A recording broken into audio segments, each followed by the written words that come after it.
Welcome. I'm Sebastian Mahfood, and you're listening to WCAT Radio, the on-air wing of En Route Books and Media, bringing you the dulcet sounds of Catholic wisdom. Hello, good morning everyone in America and in Europe, and good afternoon everyone in Africa, and to every country which is in the afternoon or in the evening now. Welcome to a Sunday show. This is WCAT Radio, and I am Kahama, Emmanuel Peter. As it has been always since we started having this problem of the coronavirus, we have been getting the updates of the problem worldwide, but we see there are different measures which have been undertaken since the problem started, but then there are different measures undertaken at different levels by different countries, by different states. And I think today we are going a little bit more again discussing about whatever have been undertaken by different states. We are now trying to oversee and try to say what's happening in the world, probably trying to find a way of advising each other on how we can be safe in the future, and probably why other states have taken so serious measures but others are still yet to take the same. What are the secrets behind all these things? But now we want to see what are the things which have happened globally so far on the news, as we see, despite the fact that corona or the COVID-19 is spreading in Africa, but now what are the other matters related to COVID-19 in terms of social, economic and political issues? One of them, which is very serious news, which is now hitting the world and surprising almost everybody, except maybe the one who has done it, I don't know. But now it's like a question why North Korea fires more missiles than ever amid coronavirus pandemic.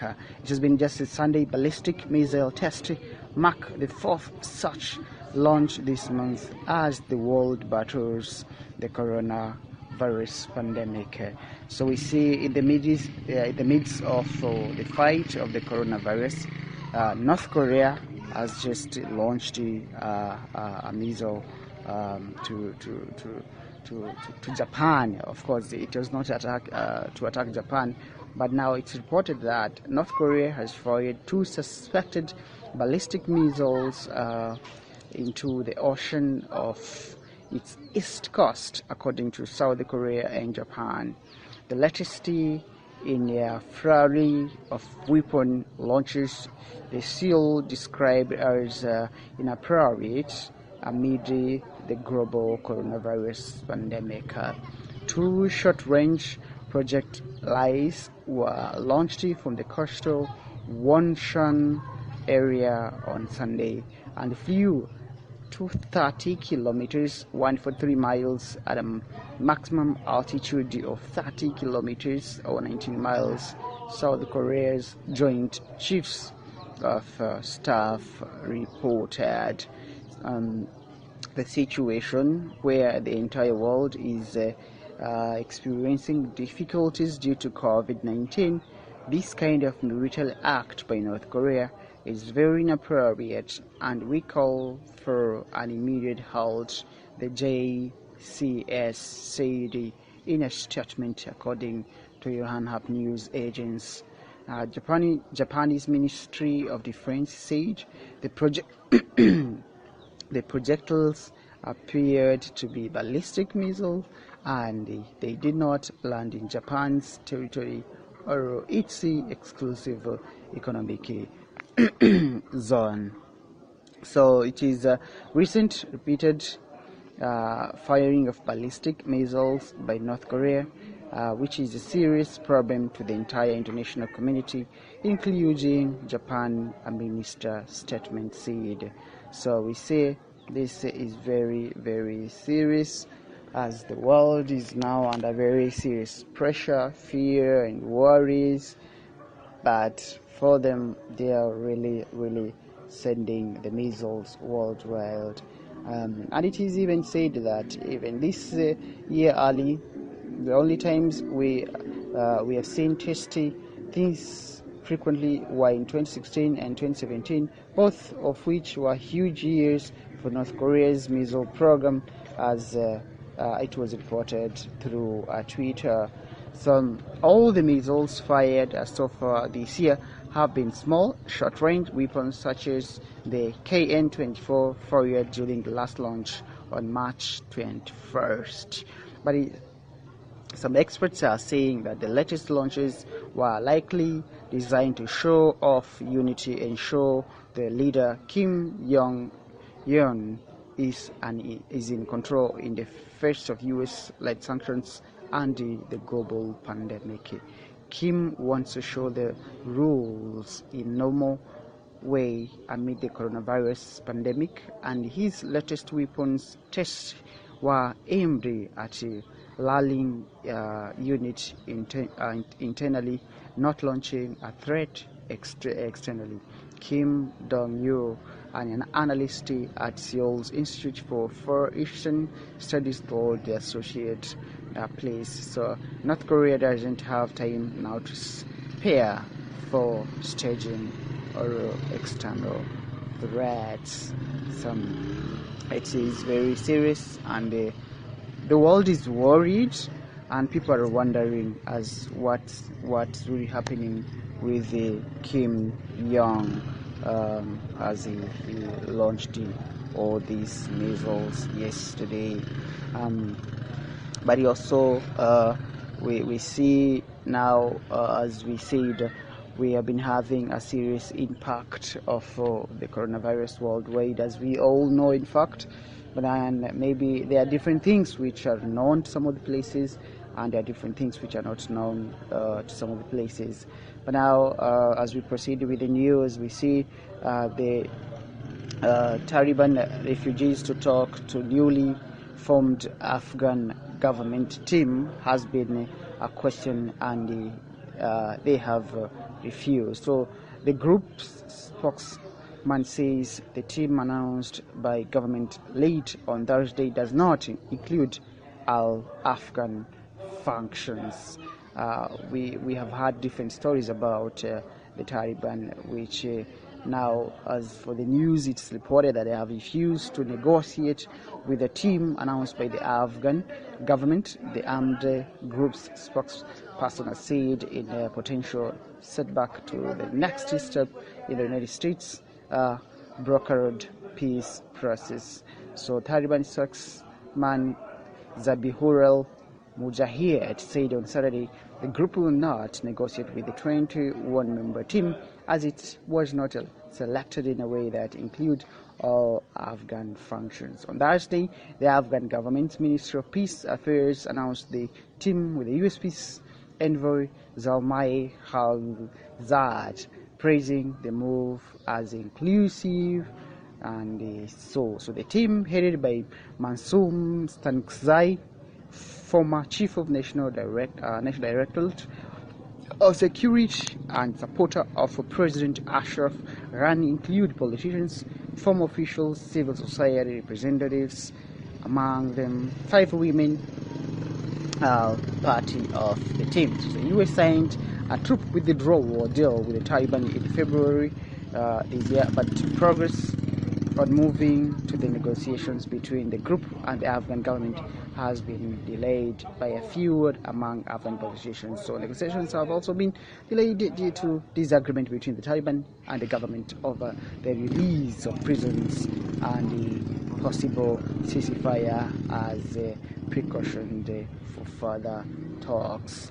So Mujahid said the fact that the team was announced by the Afghan government violated its agreement with the US, and that not all sides have agreed to the team. In order to reach true and lasting peace, the aforementioned team must be agreed upon all effective Afghan sides so that it can represent all sides, as he said.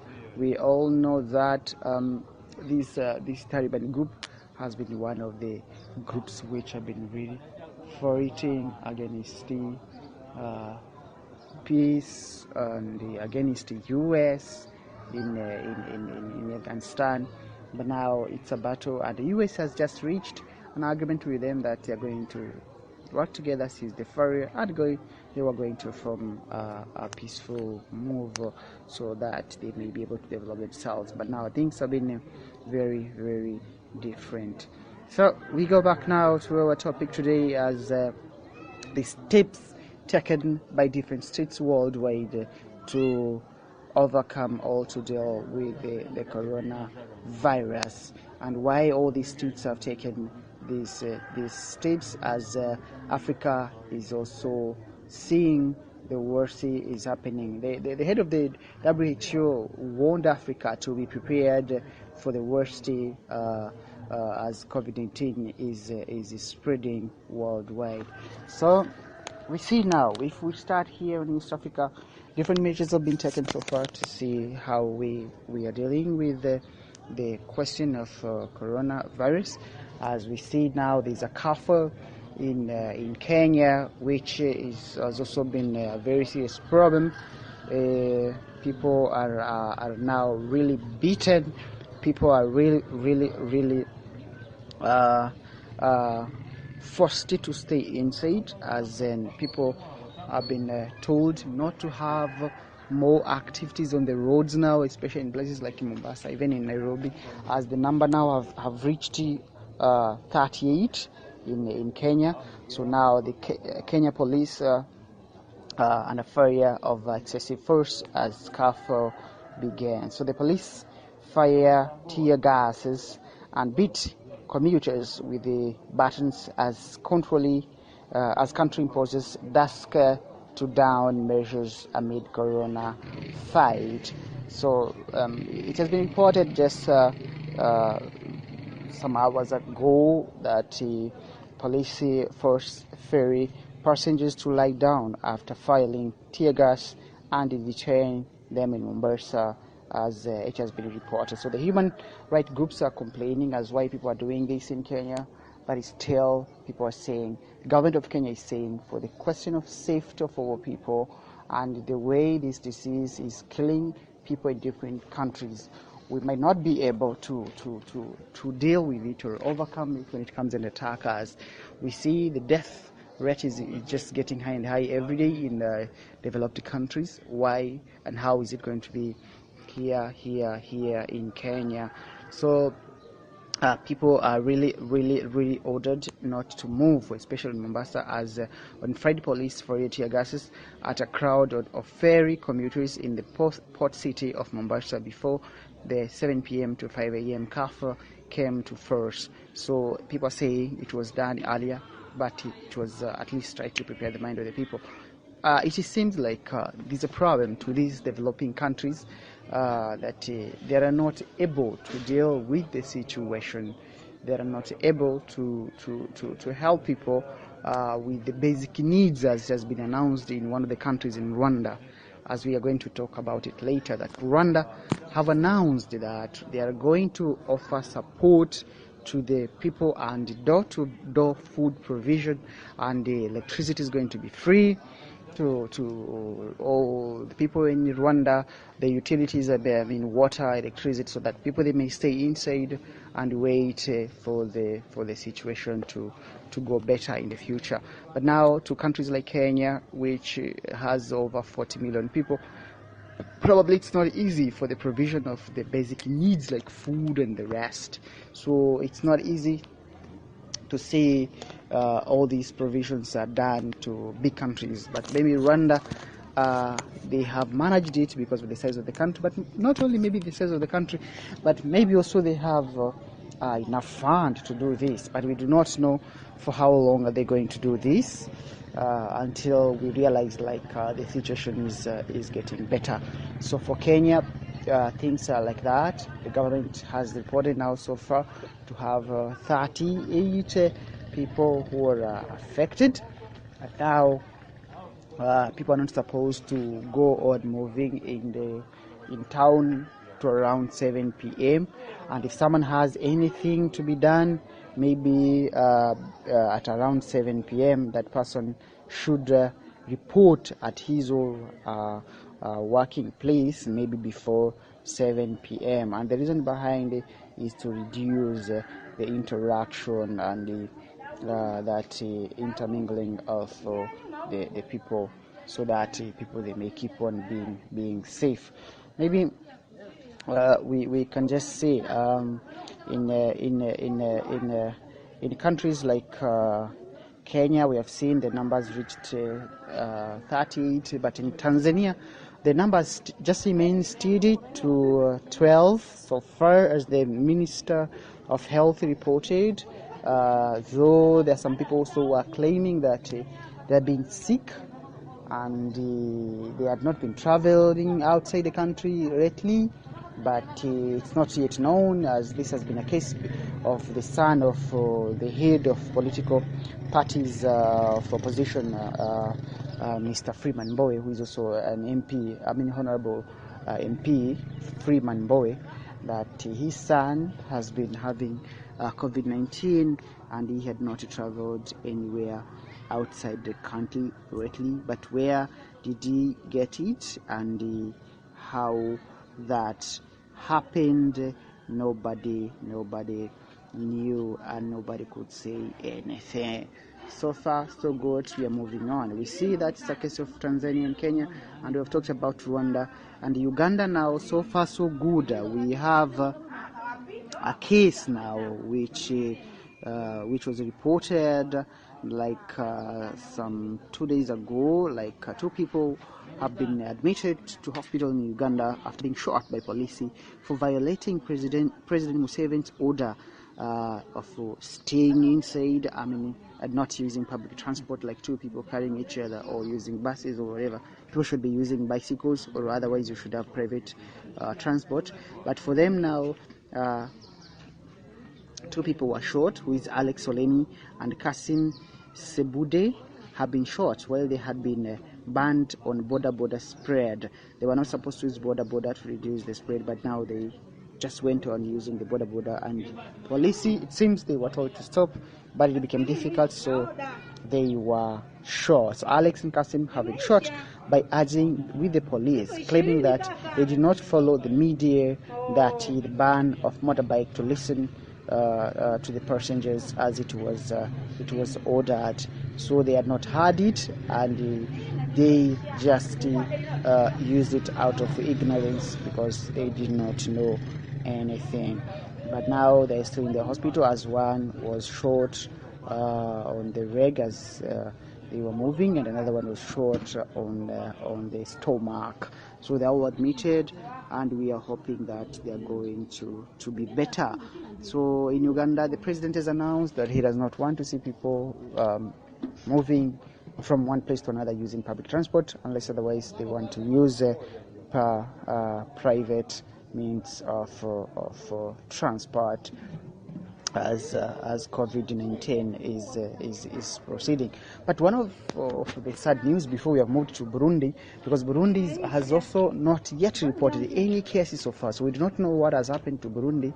Maybe they are very stable and they can control the disease or whatever, but so far so good. Burundi has not reported any single case. Otherwise, maybe they blocked their borders, they closed their borders as early as they could, and it has made them to be safe. But so far so good. We have not any case, and we hope if it has not been reported, then there is no any case of coronavirus or COVID-19 in Rwanda. But now there is a case of one nurse. People have been asking, what is the situation of the frontline medical supporters, those who are giving medical care to the sick people, those who are giving health support to the people who are sick, people who have been affected and infected with COVID-19. So here is one of the very, very sad news, which is which happened, which is a story which happened in one of the countries. It's in Italy, of course. It is a lady called Teresa Daniela.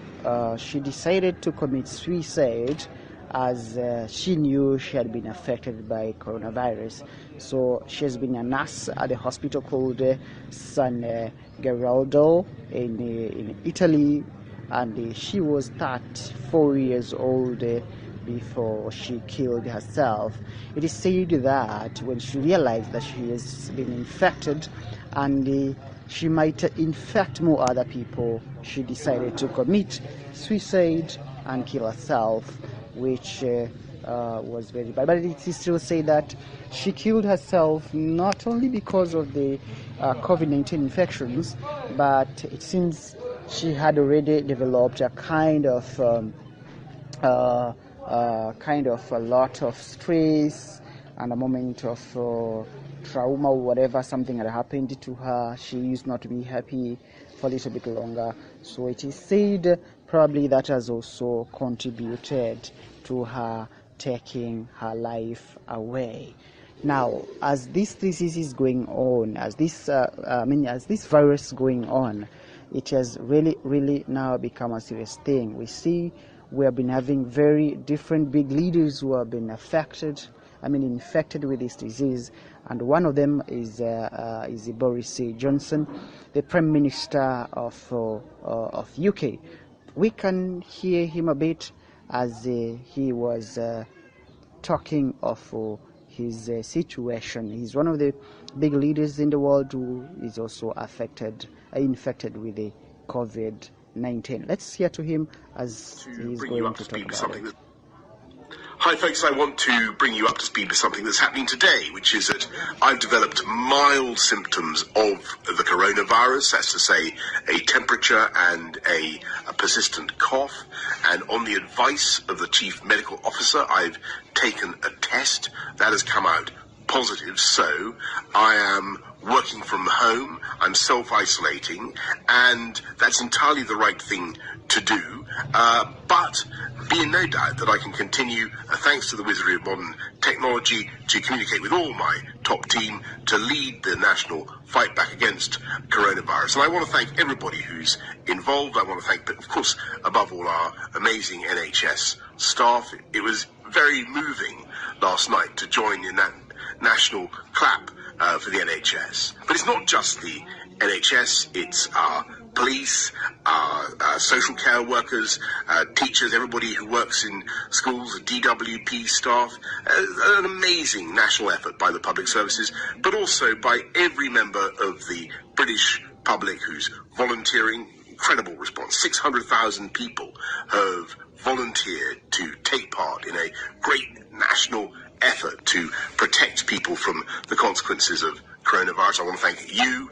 I want to thank everybody who's working to keep our country going through this epidemic. And we will get through it. And the way we're going to get through it is, of course, by applying the measures that you'll have heard so much about. And the more effectively we all comply with those measures, the faster our country will come through this epidemic and the faster we'll bounce back. So thank you to everybody who's doing what I'm doing, working from home to stop the spread of the virus from household to household. That's the way we're going to win. We're going to beat it, and we're going to beat it together. Stay at home, protect the NHS, and save lives. That is Boris Johnson, the Prime Minister of UK, as he was reporting of his situation. You can see he's very strong, he's very okay, though he's sick. I think he's on a medication, but he's calling people and he's advising people to stay at home, protect their lives, and remember, there are people who are volunteering themselves, they're giving out their lives, they're giving out their times, as in people, they say like, okay, despite all this, what is going to be next as people are going to do without the help of others. So there are people who are sick today, but then it is through the help of others, it's when things can be fine. So we thank them, those who are doing this.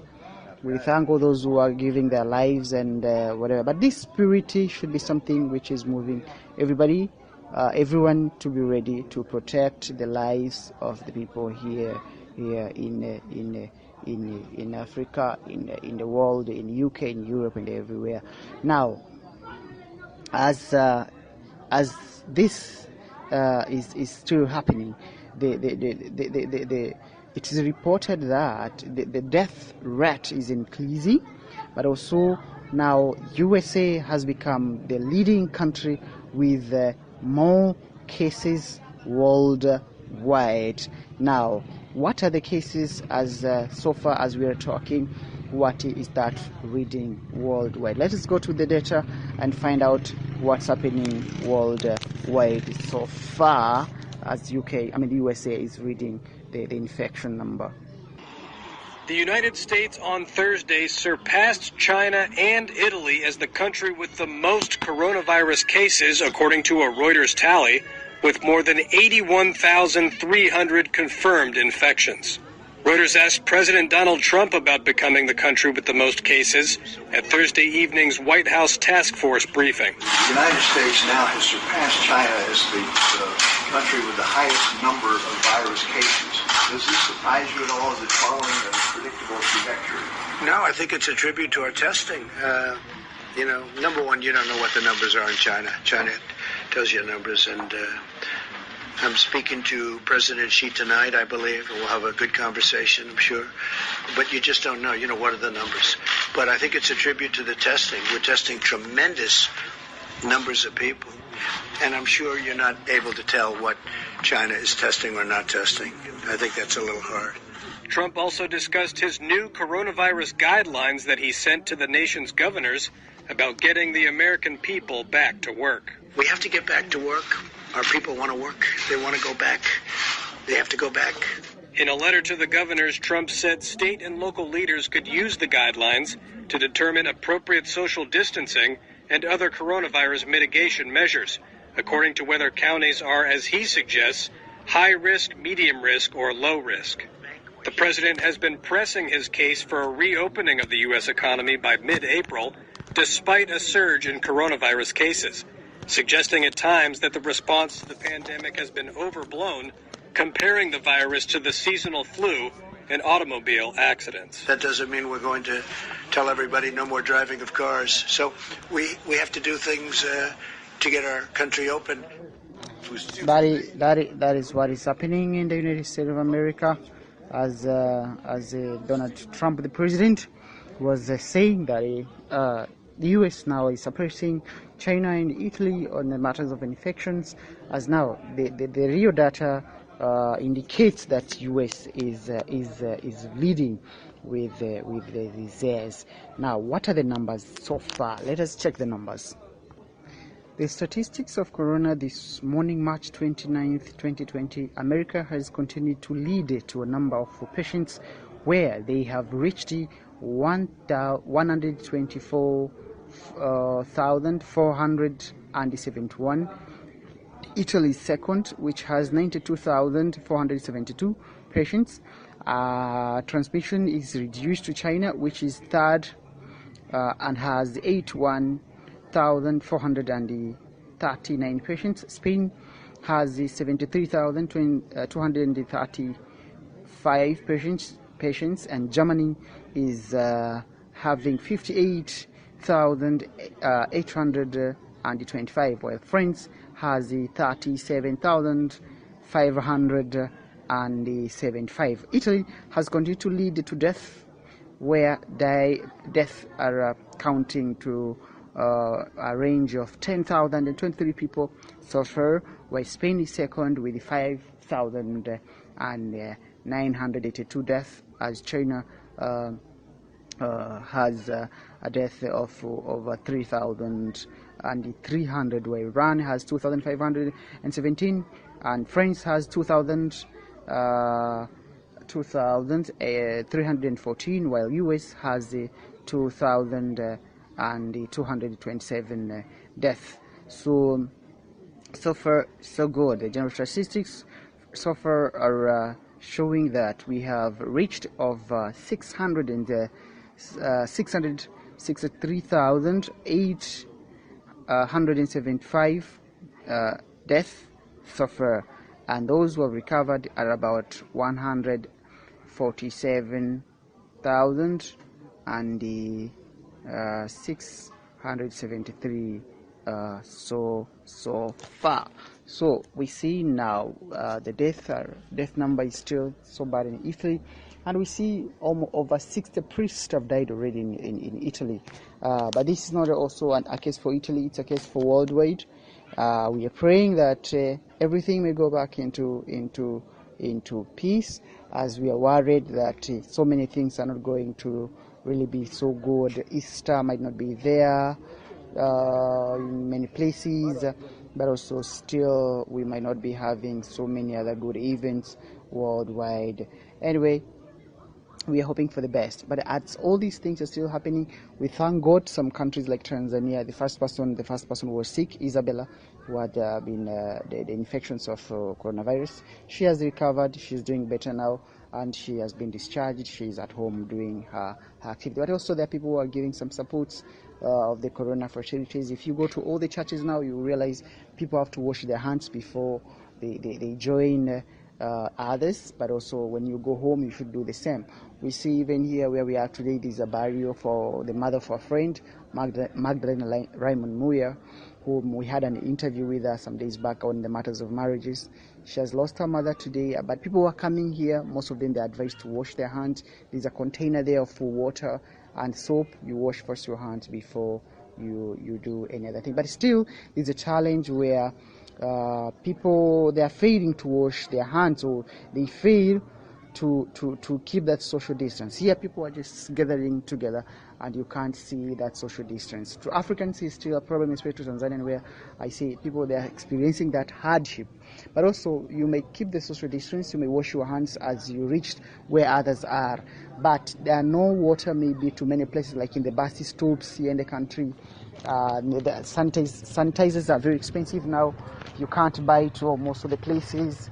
But even when you get them, you find a small container which is about maybe 200, no, not even 200, maybe 100 or 50 meals or something like that. You find it is sold at 15,000 Tanzanian shillings. So it's a bit expensive, which is of maybe like $5 or something. So it's very expensive, and many people are fearing now to do the business. Public transport has become a threat. So we see these things really affecting the country, is really affecting the economy, is really affecting, and people are so much worried. They do not even know what this virus is. They are really, really struggling, and people are worried when they go to do their works at farms, they go their offices, even in the families. But some they forget. They wash their hands, they touch their phones, which they have not cleaned them with the sanitizers. They go back again to water. Or you go you touch a tap of water, you open water, you wash your hands, and you close the tap with the same hand. So if you had that hand as you're opening the tap, when you wash your hands, you get back and close the tap with the same hands. Now, what cleanliness have you done? So we should really be very serious, very careful, so that we're able to protect ourselves. But African countries, they should also be very, very alert, as the situation may get worse as days goes on. We are praying for the good health of those who are sick, and praying for the peaceful repose of the souls which have died so far. And also we are praying for those who are not yet sick to remain safe, not to get sick.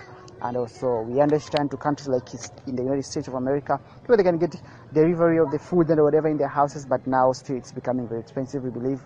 And the situation is getting worse in different countries in Africa, South Africa, and other places. So we are hoping for the best as days goes, and we hope everything is going to be very, very okay. Otherwise, thank you so much. God bless you, and we hope things are going to be better as we are praying. Keep the social distance, keep everybody safe, avoid social contacts so that you may be able to be safe and make our world safe. This is WCT Radio, and I'm Kahama, Emmanuel Peter. Hello, habari, tumsifu Yesu Kristu, milele amina. Karibu katika kipindi chetu cha Jumapili ya leo, ili basi tuweze kushirikishana mambo mawili matatu. Na katika siku ya leo tujadili na kuona jinsi na namna mataifa mbalimbali yanavyohangaika sasa dunia nzima kupambana na kupunguza na pengine kuondoa kabisa tatizo hili tulilo nalo la kirusi hiki cha corona, kirusi ambacho bado haijafahamika zaidi kimetoka wapi, na tiba yake ni nini ama kinga yake ni nini.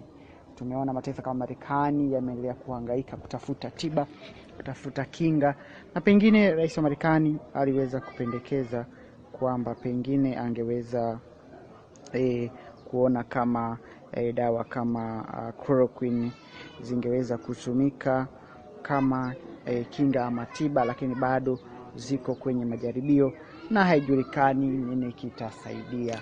Kwa hiyo bado ni shida kubwa ambayo mpaka sasa dunia nzima inahangaika, dunia nzima inateseka, na hatujui nini kitakuwa kesho na nini kitakuwa kesho kutwa. Karibu katika kipindi chetu cha leo, tutakapokuwa tukipitia na kujadili kuona mambo mawili matatu katika taarifa zinazoendelea kutikisa dunia, hasa katika kipindi hiki cha visa hivi vya corona. Pamoja na kwamba dunia inahangaika na masuala haya ya ugonjwa huu wa corona, lakini bado tuna mataifa mengine ambayo yameendelea na shughuli zake kama kawaida. Na tunaona taifa kama Korea Kaskazini, wao wameendelea na shughuli zao za majaribio ya mitambo yao ya nuclear, ambayo waliweza kuifanyia majaribio tena jana, ikiwa ni mfululizo wa majaribio hayo ndani ya muda wa mchache wa mwaka huu. Na taarifa zinasema kwamba Korea Kaskazini leo imefyatua makombora mawili ya masafa mafupi katika pwani yake ya mashariki, ikiwa ni jaribio la 4 la aina hiyo ndani ya mwezi huu pekee, wakati ulimwengu ukiendelea kupambana na janga la corona.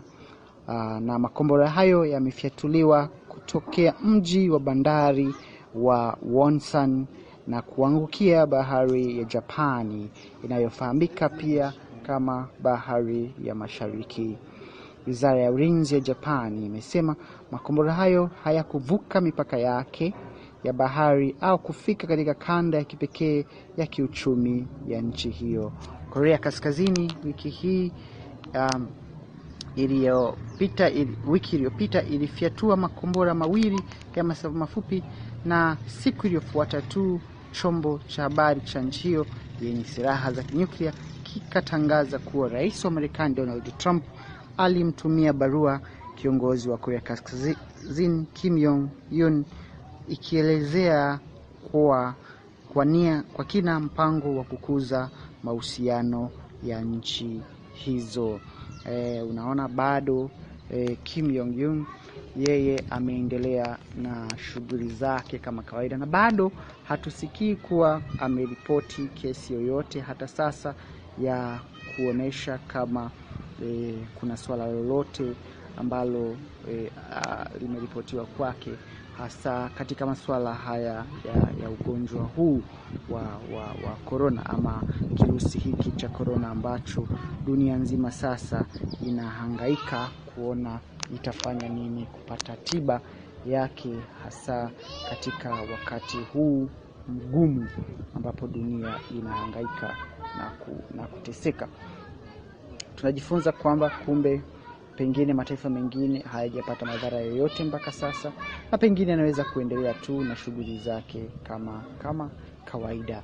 Na basi tuone sasa huko kwingine, hasa kwenye swala zima la ugonjwa wa corona, nini kimeendelea mpaka sasa. Tunapoyatazamia haya na kuyaangalia, tunaangalia leo katika mataifa mbalimbali, hasa katika bara la Afrika na mataifa mengine ya Ulaya, nini ambacho kimekuwa kimeendelea. kwa maana ya idadi ya wagonjwa aidha kwa namba kuongezeka ama kwa namba kupungua, na hatua ambazo serikali imekuwa ikizichukua katika kukabiliana na janga hili. Tunaweza kuanza na kuangalia pengine katika nchi kama ya Tanzania nini kimeendelea mpaka sasa. Mheshimiwa Rais wa Jamhuri ya Muungano wa Tanzania Dr. John Pombe Magufuli katika taarifa yake aliyoitoa ndani ya wiki hii ambayo sasa inakwisha, alisema shughuli zitapaswa kuendelea kama ilivyokuwa kawaida, na pengine ninaendelea kuhimiza watu katika taifa langu kwamba waendelee kufanya kazi kama kawaida, wawajibike, ila yale ambayo wameelekezwa na wataalamu wao wa afya basi wayafuate. Shughuli zetu za uchaguzi ambazo tunategemea tutazifanya mwaka huu mwezi wa 10 tunategemea tutazifanya kama ilivyo. Corona haiwezi kuturudisha nyuma, lakini serikali imeendelea kusisitiza, na hii inaonekana katika maeneo yetu mbalimbali ya ibada, maeneo ya mikusanyiko, hata katika sehemu za usafiri kama stendi kubwa ya Ubungo Dar es Salaam, lakini katika maeneo mengine mengi wanaendelea kusisitiza. Maji yamewekwa katika ndoo mbalimbali ambazo maji yanafunguliwa kupitia tap ama bomba lile ambalo limewekwa pale kwa ajili ya watu kunawa mikono.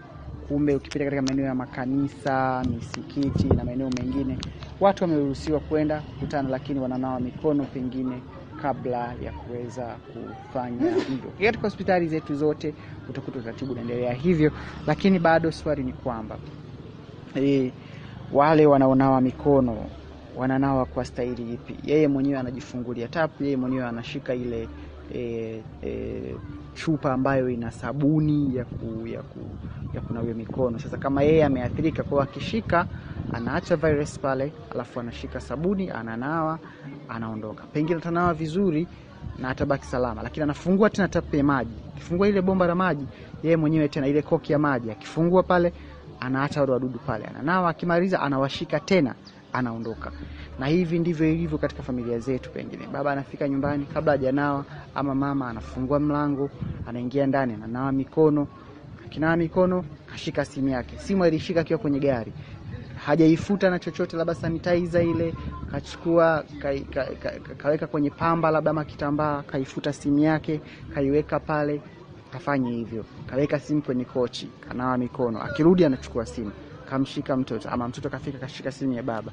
Kwa hiyo bado unaona tuna athari nyingi, tuna madhara mengi, na mazingira yetu bado si rafiki sana kwa sisi kuwa salama. Kumbe tunakumbushwa ni vizuri kuzingatia, kama kweli tumeamua kuifanya hili, basi tuwe na watu ambao kwanza wao watatusaidia. Wao wameshanawa mikono, tufungulie yale maji, sabuni tutuwekea wao. Lakini pia zaidi ni kuona kama tutakuwa makini katika familia zetu. Watu wawe makini, wahakikisha wamefuta simu zao, wamenawa vizuri. Lakini pengine hata kwenye nguo ambazo tumetoka nazo kazini, tusizichanganye na nguo zingine. Zikifika moja kwa moja tusiweke kwenye maji, tuziwekee sabuni, ikiwezekana weka na deto kidogo ama sanitizer, weka mle.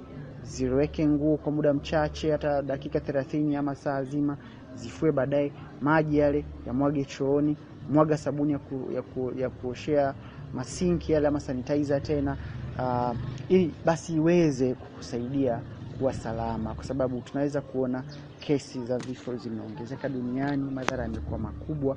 Kumbe kwa sisi nchi zetu shida ikiingia, pengine sio rahisi sana control, kwa sababu hatuna uwezo mkubwa wa kifedha, technology, lakini hata uzoefu na fedha na mambo mengine kama hayo bado sisi yako mbali. Hivyo tunahitaji kujihami pengine na kujikinga zaidi. Na labda tumsikilize kidogo Mheshimiwa Waziri akiripoti kwamba mgonjwa wetu wa kwanza yeye amepona. Kwenu wanahabari, mgonjwa.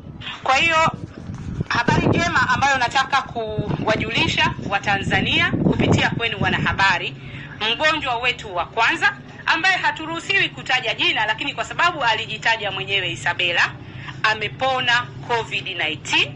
Tumepima sampuli mara 3 na zote zimeonyesha negative.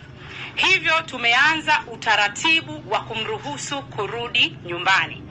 Kwenye hili kumruhusu nyumbani utaratibu, tunatakiwa kuijenga jamii kukubali kumpokea, kwa sababu pia kuna mambo ya stigma, unyanyapaa.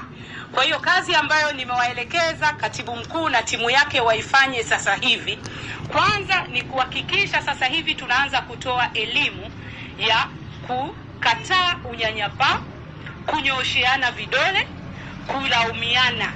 Isabela amepona, anatakiwa kurudi kwenye jamii na anatakiwa kupokewa na jamii bila kunyooshewa kidole, bila kudhalilishwa, bila kutukanwa, bila kudharauliwa. Kwa hili ndio jambo kubwa sasa katika mikakati yetu, sambamba na kupima watu, sambamba na kutoa matibabu.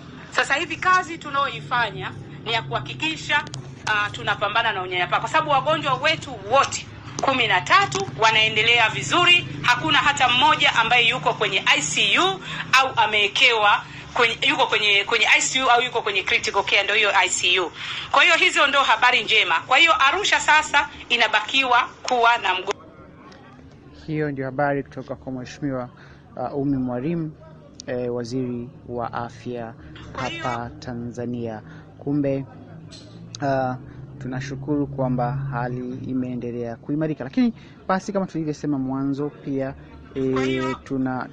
tunaona kwamba katika mataifa mengine pia mambo yameendelea kuwa hivyo, na tunataka tuone katika taifa la Kenya nini ambacho pengine kimetokea, nini ambacho wao Kenya wameweza kukifanya. Katika taifa la Kenya mpaka sasa hali imekuwa bado ni changamoto, na ni kwamba waziri pia katibu mkuu wizara ya afya, waziri wa afya wa nchini Kenya, basi ameweza kutangaza kwamba sasa wagonjwa wamefika 38 katika taifa la Kenya, na hivyo kuongeza idadi ya watu waliokuwa wanaumwa kutoka mwanzo walioonekana kuwa ni mtu mmoja, wafika 3, sasa wakafika 6, na sasa wamefika 38. Kumbe hali inaonekana kuendelea kukua, tatizo linazidi kukua, na kuna baadhi ya watu wamekwisha fariki mpaka sasa, ikionekana kwamba moja ya vitu vilivyosababisha wakafa ilikuwa ni COVID-19. Hivyo ni dalili ya kwamba watu wanapaswa kuchukua hatua madhubuti, makini na za haraka katika kuondoa tatizo hili. Wagonjwa wengi wanaonekana kutoka katika jiji la Nairobi, ambao ni mkoa wenye mkusanyiko mkubwa wa watu wengi kutoka sehemu mbalimbali. Hivyo watu wameitwa pale kuwa makini zaidi. Lakini katika jiji la Mombasa ambako kuna mwingine mkubwa wa kitalii, umeweza kutangazwa sasa katazo la watu kutembea kuanzia saa 1 usiku na mpaka saa 11 alfajiri. Kumbe watu wafanye kazi zao kuanzia saa 11 alfajiri mpaka saa 12 kamili waweze kuwa ndani. Ukitaka kufanya kazi mpaka saa 1 usiku, kumbe uhakikishe kwenye eneo lako la kazi hiyo mida kabla ya saa 1 kamili.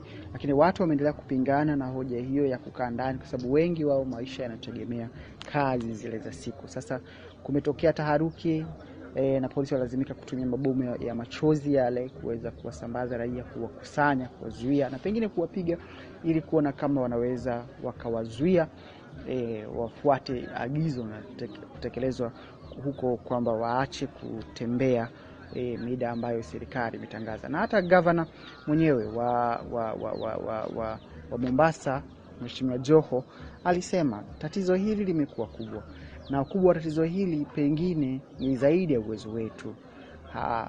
Pengine tutanawa mikono, lakini kwa mfano kwa sisi ambao ni Waislamu, akisema Mheshimiwa Joho, swala yetu inategemea kukaa chini, hatukai kwenye viti, hatufanyi nini. Je, tutaweza kujikinga? Tutajuaje pale tulipokaa na mengine kama hayo? Kumbe ili tuwe salama, ni bora tuweze kujikinga kwa kukaa ndani ya nyumba zetu, na pengine tusubiri janga hili lipite. Kama ni swala na ibada tuzifanye tu tukiwa katika maeneo yetu tulivu ya nyumbani kwetu ama katika mazingira mengine. Huo ndio umekuwa utaratibu katika nchi ya Kenya, na utaona hata makanisa pia yameweza kuzuia mikusanyiko na ibada nyingi zinafanyika kupitia television na vitu vingine kama hivyo. Hii yote ni kuendelea kuimarisha ulinzi na usalama kwa ajili ya kutetea uhai wa watu. Kumbe watu pia wanapaswa kusikia haya na kuelewa kwamba hali si shwari. Lakini kumekuwa na hoja pia, hicho kinachofanyika katika nchi ya Kenya si kitu kizuri sana, kwa sababu watu wanapigwa, watu wanaumia, na ni maskini.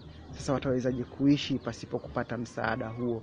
Watawezaje kuishi pasipokuwa na namna hiyo ya wao kutafutia chakula cha kila siku, sasa watawezaje kuishi? Kumbe nchi ya Rwanda yenyewe kupitia rais wake Mheshimiwa Paul Kagame ameweza kutangaza hapo jana kwamba sasa nchi ya Rwanda itawapelekea chakula watu wake mlango kwa mlango, badala ya watu kutoka nje kutafuta chakula na vitu vingine kama hivyo. Itawapelekea chakula ndani kwenye nyumba zao, ili basi waweze kukaa ndani salama. Huduma za umeme zitakuwa bure, huduma za maji zitakuwa bure, na chakula kile kitaweza kupelekwa kwa watu hao ili kuweza kuwasaidia. Lakini swali ni kwamba, je, Rwanda imejiandaa vipi na kwa muda gani kulifanya hilo? Ina uwezo gani? Bado ni swali. Na je, kwa mataifa mengine ambayo raia wake pengine ni wengi, wataweza ama wafanye nini? Na kwa nchi ya Uganda, Mheshimiwa Rais Museveni naye alitangaza kwamba hataruhusu tena magari ya umma yatumike. Anataka watu watumie usafiri binafsi ama watumie baiskeli kwenda maofisini na vitu vingine kama hivyo, ama pikipiki, lakini wasibebane, kwa sababu hali ya usalama imekuwa chini na ugonjwa unaendelea kuongezeka na watu wamekaribia kufika 100 sasa katika nchi ya Uganda. Hivi watu wawili jana walipigwa risasi walipokuwa wakibebana kwenye pikipiki, na mmoja alipigwa risasi kwenye mguu na mmoja alipigwa risasi tumboni na mapolisi walipojaribu kutoroka wakikiuka agizo la Mheshimiwa Rais la kwamba wasiendelee kutumia usafiri wa umma katika kwenda. Walipohojiwa kwa nini walifanya hivyo, wakasema walifanya hivyo kwa sababu hawakuwa wamesikia agizo hilo la Mheshimiwa Rais alipokuwa akilitoa kupitia vyombo vya habari. Kwa wao si watumiaji wakubwa wa vyombo vya habari, kwa hiyo hawakuwa wametambua nini kinaendelea. Lakini basi tunayategemea nao wataendelea kuwa vizuri. Kwa Afrika Mashariki bado tunaona hali ni ngumu hivyo, lakini katika nchi ya Rwanda, nchi ya Burundi na Sudani ya Kusini bado hakujaripotiwa kisa chochote cha ugonjwa huu. Hivyo tunaendelea kutumaini kwamba wako salama, kwa sababu mpaka sasa hakuna kisa kilichoripotiwa, lakini hatujui nini wao wamefanya, ama walifunga mipaka yao mapema ama walijiandaa vipi, hatujui, na hilo limeendelea kuwafanya wao wabaki kwa salama katika nchi hizi za Afrika Mashariki. Tatizo limeendelea kuwa kubwa sehemu nyingine za Afrika Mashariki, na visa vimeendelea kukua na kuongezeka katika bara la Afrika na dunia nzima.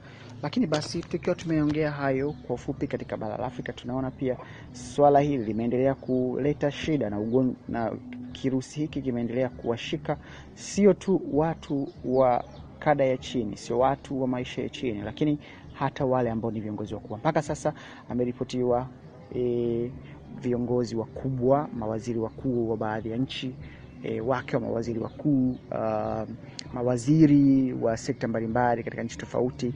Na hapo juzi waziri mkuu wa Uingereza Boris Johnson aliripoti yeye mwenyewe kwamba amekaa katika karantini baada ya kwenda kupima na kuona kwamba ana dalili za homa, na baadaye ikagundulika kuwa ni COVID-19. Hivyo akaamua sasa aende kupumzika. Na katika ripoti yake, katika taarifa yake kwa vyombo vya habari na umma, alisema nilihisi dalili za homa, nikaamua kwenda kupima, na madaktari wakabaini kwamba nimepata maambukizi ya virusi vya corona. Nitaendelea kufanya kazi na kulitumikia taifa langu, lakini nitafanya kazi kutoka ndani. Nitatumia vifaa vya video conference kwa ajili ya kutoa maelekezo na kutekeleza majukumu yangu ya kiserikali. Afya yangu sio mbaya, lakini naendelea kuwapongeza na kuwashukuru wale wote walio katika mstari wa mbele katika matibabu. Kwanza madaktari wanaoendelea kufanya kazi kila siku, lakini zaidi wale wanaojitolea. Tumekuwa na watu wengi wanaojitolea, kwa maana ya volunteers, wale waliojisikia kujitolea ili kutoa msaada wa aina mbalimbali kwa wagonjwa. Hivyo ninyi juhudi zenu hazitasahaulika, na tunawashukuru sana, kwa sababu kupitia hizo taifa letu limeendelea kubaki salama, taifa letu limeendelea kuimarika. Nasi tunawashukuru kwa sababu kwa nguvu hizi, juhudi hizi, tunaamini tutarudi katika majukumu yetu ya kikazi muda sio mrefu. Tutashinda vita na tutaendelea kuimarisha uchumi na ustawi wa taifa letu. Huyo alikuwa ni Mheshimiwa Boris Johnson kutoka Uingereza, ambaye ndio waziri mkuu sasa na anaongoza serikali. Lakini pia iliripotiwa pia mtoto wa malkia wa Uingereza pia naye alipata ugonjwa huo. Tuliona pia mke wa waziri mkuu wa Canada, pia Ufaransa pia tuliona shida kama hiyo.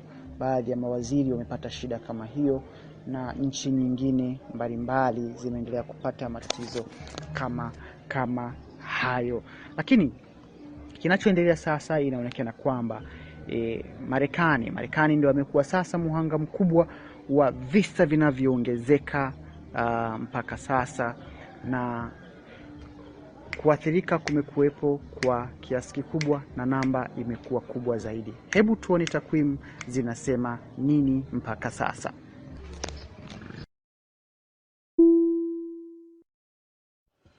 Kwa mujibu wa taarifa ambazo sasa zinaendelea katika mitandao mbalimbali, inaonyesha kwamba takwimu za corona mpaka kufikia asubuhi ya Machi 29, Marekani imeendelea kuongoza kwa idadi ya wagonjwa, ambapo wamefika 1,124,471. Italy ni ya pili, ina idadi ya wagonjwa wapatao 92,472.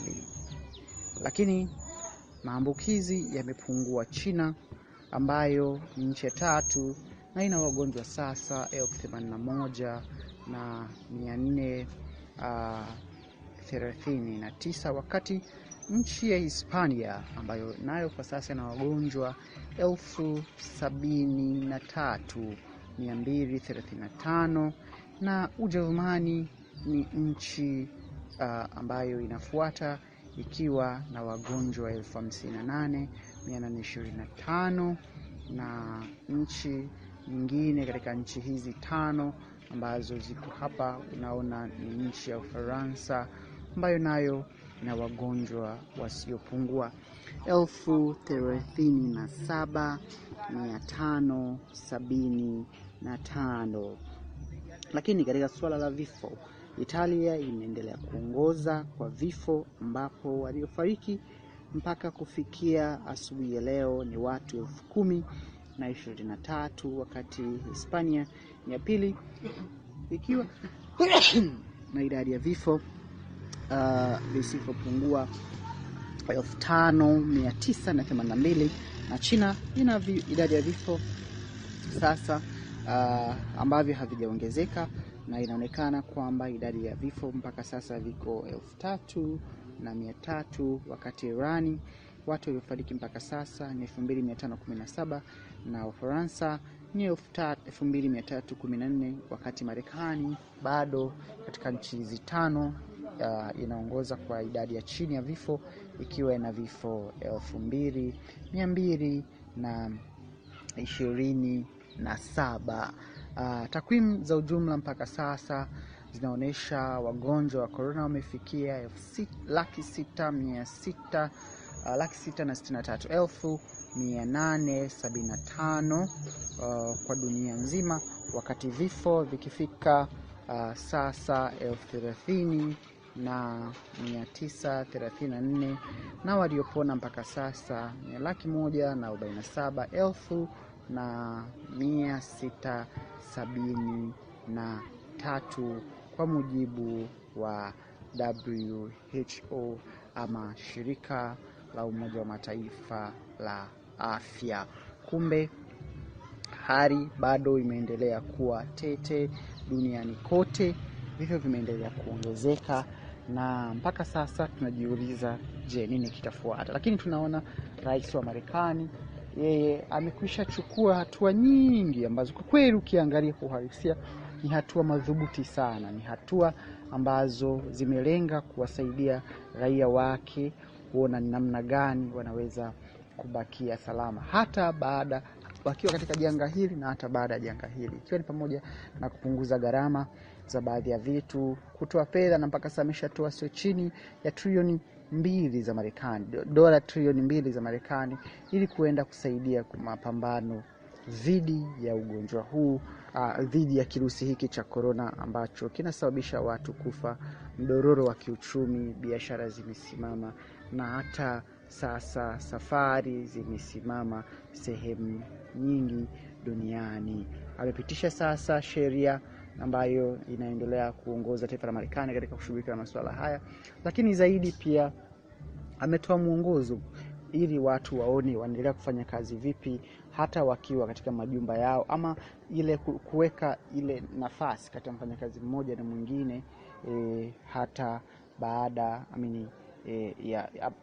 hasa katika kipindi hiki, kwamba kazi zisisimame, watu waendelee na kazi ili kuona kama nini kikapo. Unachokitazama ni kuona kumekuwa na nia kubwa ya viongozi wengi duniani ya kupambana na kushinda vita hii, kushinda kirusi hiki ambacho kimekuwa ni hatari hasa katika mataifa yaliyoendelea. Umeona yakiathirika zaidi na mambo mengi ukisema, lakini tunasema daima hawezi jirani yako akaathirika wewe usiathirike, kwa sababu pengine yeye tu kushiriki katika swala fulani ama kutokuwa na uwezo kufanya jambo fulani linasababisha na wewe uathirike kwa namna moja ama nyingine. Hivyo kuathirika kwa mataifa mengi yaliyo katika bara la Ulaya kumekuwa na shida kubwa kwa mataifa mengi ya Afrika, lakini visa vinaendelea kuongezeka katika bara la Afrika katika nchi mbalimbali, na tunaendelea kuona serikali zetu zikichukua hatua mbalimbali. Kumbe tunaendelea kuomba Mungu atusaidie tuendelee kubaki salama. Hali za wale ambao ni wagonjwa ziimarike, wale ambao wamekutangulia mbele za haki Mwenyezi Mungu apokee katika rehema yake, lakini zaidi pia tunaomba sana Mungu aendelee kututia faraja, hasa kwa wale ambao pia wamejengewa hofu na tatizo hili, wanaishi kwa mashaka na hawajui nini kitafuata kesho ama kesho kutwa. Tunaendelea kuwaombea ndugu zetu katika mataifa yaliyoathirika sana, hasa Italy ambako zaidi ya mapadri 60 wameshakufa na zaidi ya raia wengine 10,000 wameshakufa. Kumbe basi mashaka na hofu vimekuwa ni vikubwa sana. Neema ya Mungu endelee kutuongoza, kutusaidia ili nasi tuendelee kubaki salama, kwani sote tunamtegemea yeye. Hapo ndipo ulinzi wetu ulipo. Basi leo umesikia kipindi chetu hiki cha WCAT Radio, nami mtangazaji wako nikiwa katika mji wa Turiani, katika mkoa wa Morogoro, katika pwani ya Afrika ya Tanzania, na pia ni moja ya mikoa iliyoko pwani ya Afrika Mashariki. Ninakushukuru sana, nikutakia Jumapili njema na Mwenyezi Mungu akubariki sana. Hii ni WCAT Radio, nami ni Kahama Emmanuel Peter. Asante, auwe na siku njema. Hello, God's beloved. I'm Annabelle Mosley, author, professor of theology, and host of Then Sings My Soul and Destination Sainthood on WCAT Radio. I invite you to listen in and find inspiration along this sacred journey we're traveling together to make our lives a masterpiece and, with God's grace, become saints. Join me, Annabelle Mosley, for Then Sings My Soul and Destination Sainthood on WCAT Radio. God bless you. Remember, you're never alone. God is always with you.